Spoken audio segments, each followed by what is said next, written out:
Ato salvation mga igsoon.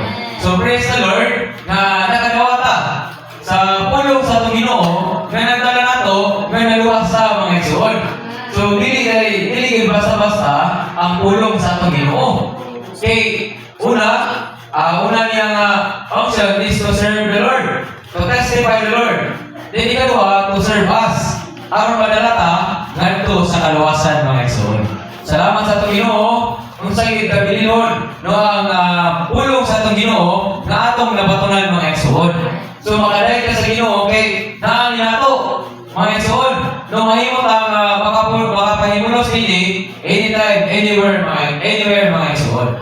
So kung mahimo lang ta no matinuhanon diagit sa pulong sa atong Ginoo, mahimo kita no makapahimulos na kaniya mga igsoon. And mahimo ta amen. That is wise unto salvation mga igsoon.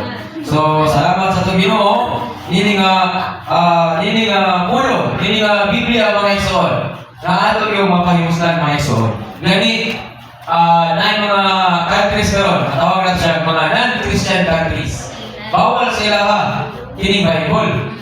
So aron makapahimulos sila sa Bible, kay hindi mo magigilan sa ilang kasi gusto mo sila nga makapahimulos sa pulong, gusto mo sila makadawat sa kinabuhi, gusto mo sila mahimong that is wise ato salvation. Gusto mo sila makailas sa atong Ginoo, gusto mo sila makapahimulos sa pulong sa atong Ginoo. So nagpahimo sila tago-tago mga igsoon, hindi naman sila tibuha. So how about us, mga kita mga igsoon?